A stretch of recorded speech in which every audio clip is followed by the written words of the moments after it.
La belle vie, la belle vie, la belle vie. Bonjour. Donc, très très belle petite nuit, bien sympathique, puisque quand je suis revenu hier soir de mon, on va dire de mon travail, studio d'enregistrement, ça veut pas dire forcément un gros studio, c'est simplement un simple ordinateur, tu vois. Mais simplement j'ai une pièce dédiée à ça quand je suis inspiré. Et pour être déconnecté de Internet ou déconnecté de la vie tout court, je vais dans une pièce spéciale qui me sert à la fois pour mes éditions, à la fois de lieu de travail, comptabilité, enfin tout ce que tu veux, et notamment pour l'enregistrement hors connexion, donc enregistrements qui peuvent soit aboutir à des versions privées, soit des versions publiques et éditoriales et autres. Et, du coup, je réalisais que j'avais cette grande chance, grande chance, d'avoir entre guillemets tous ces lieux possibles, potentiels, pour choisir le cadre qui me plaît le plus. Voilà, ça c'est une grande chance, je l'avoue. Et donc j'en profite. Voilà. L'autre côté, le revers de la médaille, c'est évidemment que j'ai eu une hypoglycémie à 6 heures du matin, mais ça c'est le revers de la médaille, parce que hier, il aurait fallu que je réduise mes unités de 2 unités en moins, puisque je savais que j'avais eu une hypoglycémie vers 17 heures. Par voie de conséquence, au moment du soir, il faut effectivement baisser de 2 unités. J'ai pas réalisé, puisque j'étais en train de, entre guillemets, j'étais en train de filmer et j'ai pas réalisé qu'il fallait baisser les 2 unités. Ça, c'est un oubli qu'on paye cher, puisque évidemment j'ai dû être réveillé en sursaut, où je parlais hier donc de crise de soif. Là, c'était une crise de faim. On a l'impression de crever de faim. Vraiment, il faut manger, il faut manger. Alors, je me suis offert une petite boîte d'ananas, puisque, comme tu le sais, ils rajoutent du sucre. Et c'est ce sucre-là rapide que j'ai besoin, évidemment. C'est à des doses beaucoup, évidemment, sans doute beaucoup trop, trop forte dose de sucre. Mais quand je crève de faim comme ça, il me faut absolument vraiment un sucre rapide et agréable. Et la petite boîte d'ananas, je suis désolé, mais même si on me dit qu'il faut que je prenne du sucre à l'état pur, c'est trop bon. Alors je veux joindre l'utile à l'agréable, donc je m'offre une petite boîte d'ananas à 6 heures du matin, en cas d'hypoglycémie très très grave, puisque ça me réveille. Voilà. Et si évidemment on ne se réveille pas, on arrive au coma diabétique, donc c'est très très grave, c'est dangereux de ne pas se réveiller. Donc c'est pour ça aussi que les gens ils me disent pourquoi tu prends pas de somnifère? Je prends pas de somnifère parce qu'imagine, j'ai un exemple, une hypoglycémie, je m'en rends même pas compte et je meurs, au revoir, salut. Non, donc ça m'intéresse pas de prendre de somnifères. Si j'arrive pas à dormir, j'ai toujours de quoi m'occuper, et à un moment donné, j'en arrive à être fatigué. Si je veux me reposer entre maintenant et midi, je me repose, je décale. Effectivement, il ne faut pas décaler, mais quand on ne peut pas faire autrement, on fait comme on peut. Et alors j'ai eu cette chance de pouvoir discuter entre minuit et 2 heures du matin avec une étudiante qui fait des recherches sur René Vivien, une étudiante en Italie, et j'ai ce plaisir de partager mes connaissances. Alors effectivement, on dira oui, mais c'est des connaissances inédites, tu aurais pu faire un livre, non, j'aurais pu faire nanana, j'ai fait un livre, et je copie ce livre à qui veut, évidemment pas au premier venu, quelqu'un qui a priori fait des recherches, j'envoie gracieusement, sans problème, pas forcément le PDF, mais puisque c'est à la demande, on me demande les lettres, je les envoie. Tu veux le journal intime, je t'envoie le journal intime sans problème. Le travail, je pense que le travail, de base, c'est Pauline qui a écrit le travail. Donc moi, je ne fais que transcrire, hein, le travail de transcription. C'est un travail de copiste. On fait un travail de copiste pourquoi? Pour que l'œuvre qui était dans le placard de la BNF, Bibliothèque nationale de France, ne reste pas dans le placard. Hein. Si c'est pour ensuite dire ah non, c'est mon livre, il faut m'acheter mon livre, tu n'auras pas mon livre, je vois pas l'intérêt d'être copiste. T'es copiste, c'est pour que l'œuvre soit diffusée le plus largement possible. Et évidemment, si j'offre l'œuvre, les gens disent ouais, c'est pas sérieux d'offrir. Bon bah je propose un prix à la vente. Personne n'en veut à la vente, donc évidemment après, je dis que c'est possible, non pas forcément d'offrir le papier, parce que j'ai payé le papier, hein, mais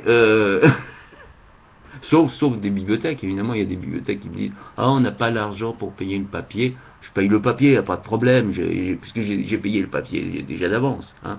Donc plutôt que ça reste dans mon placard à moi, que ça passe du placard de la BNF à maintenant mon placard à moi, évidemment que je préfère que le livre soit lu.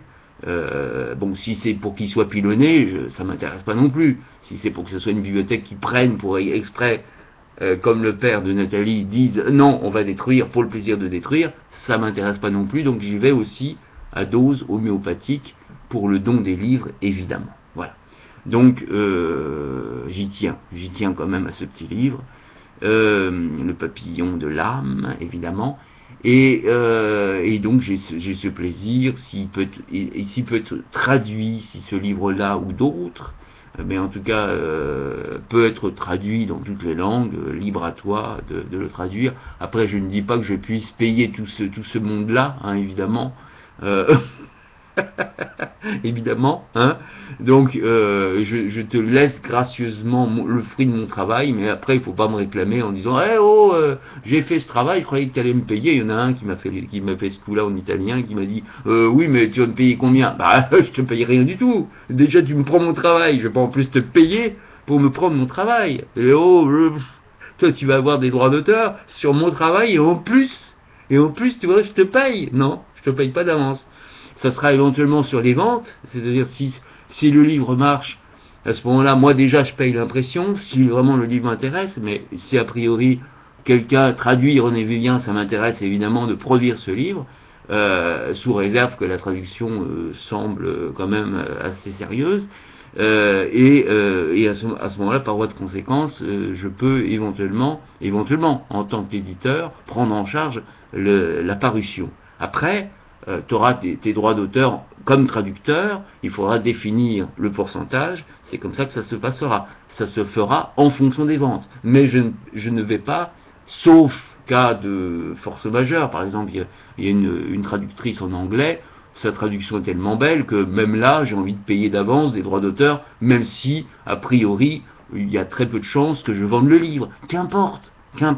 L'idée, si ça peut faire avancer les recherches autour de René Vivien en anglais, eh bien on y va, on fonce, il n'y a pas de problème. Voilà. Alors effectivement, on me dira, oui mais tu connais pas grand chose en anglais, le peu que je connais me fait dire que cette traductrice est magnifique, et d'ailleurs est disponible sur internet, hein.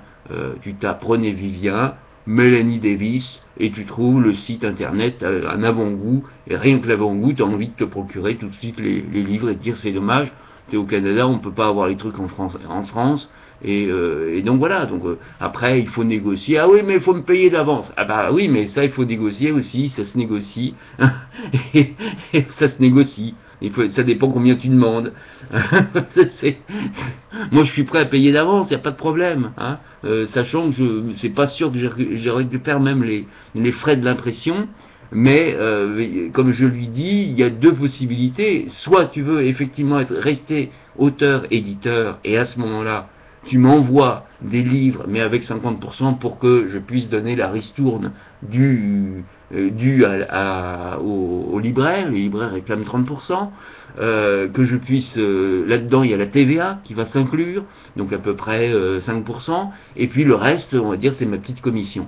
Bon, et toi, tu gagnes là-dessus 50%, garanti, puisque je paye, on va dire, des réceptions que je paye. Alors évidemment, je vais peut-être pas payer avant, parce que il y a des fois les gens ils te disent oh, bah envoie déjà l'argent et puis j'enverrai rien. Bah oui, il faut, hein, ça peut être de toute manière, quand tu envoies, tu mets pour la poste, en l'occurrence, tu mets en tarif livre, donc c'est beaucoup moins cher. Tarif bateau, ça peut mettre en plus beaucoup plus de plombe, mais on n'est pas pressé, puisque ça fait depuis tellement de temps que tu as ta traduction. Donc tu vois, voilà, les gens s'ils veulent commander, bah ils commandent directement. C'est pour ça que j'en parle sur YouTube et sur mon groupe Facebook des fan clubs René Vivire, évidemment, à ce titre-là. Mon but n'est pas évidemment de récupérer ma petite cote-part, c'est simplement de pas perdre ou de perdre le moins d'argent possible. Hein, c'est ça un petit peu l'idée. Donc si la personne me dit ah mais il faut me payer 10 000 euros ou je sais pas quoi d'avance, évidemment de droit d'auteur. Tu imagines peut-être que la France est tout de suite friande, a tout de suite envie d'avoir ces auteurs René Vivien traduits en anglais. Non. J'ai envie de dire non. Hélas, non. Et donc, du coup, je peux témoigner, en tout cas pour Le Papillon, ne se vend pas. Hein. Donc, en anglais, peut-être il y aura peut-être un peu plus de chance avec le côté européen. Les pays limitrophes qui diront ah c'est en anglais, ça nous intéresse.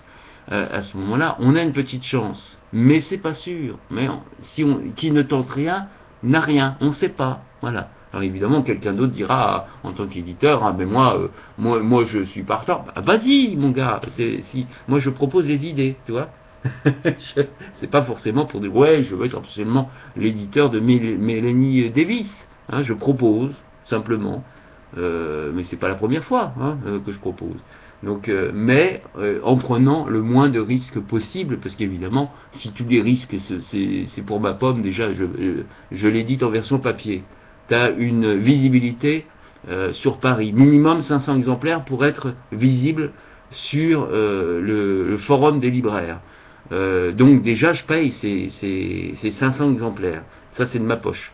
Et toi tu as tout à gagner puisque tu payes pas l'édition et je peux même t'envoyer des livres si mais tu vas me dire ça m'intéresse pas, j'ai mes propres livres donc effectivement mais d'un point de vue visibilité, tu as une visibilité en France et évidemment toucher des droits d'auteur à définir évidemment côté pourcentage, mais sachant que je suis moi-même dans cette idée d'égalité, le pourcentage est beaucoup plus que la norme, ça serait de l'ordre de 50%. Hein. Donc entre 30 et 50, c'est à vérifier, mais par rapport à la norme qui est habituellement autorisée ou remise aux auteurs traducteurs, c'est beaucoup plus fort que la moyenne. Hein, mais je suis beaucoup plus pour l'égalité, c'est-à-dire égalité sur les bénéfices, 50%. Oui, ici on parle sur les bénéfices. Ça serait dans cette idée. Mais effectivement, je ne peux pas avancer. Hein. Ou alors, je peux avancer un peu, mais pas forcément beaucoup. Voilà. La belle vie, à bientôt. Voilà, c'était les petites idées autour de René Vivien. Et évidemment, bon, pareil pour toutes les autres traductions qui peuvent arriver en disant « Ah, ben moi, je veux bien traduire, mais je vais te payer d'avance. » Un ami italien qui s'est proposé comme ça, j'ai dit bah non, je t'ai offert le livre déjà, j'ai envie de dire. Donc tu vas me dire c'est rien un livre, bah oui mais c'est pour toi c'est rien, alors fallait le payer. Bah oui c'est rien. Si c'est du papier. Donc surtout si finalement tu traduis pas, donc c'est pure perte. Donc voilà, mais bon, la belle vie, à bientôt.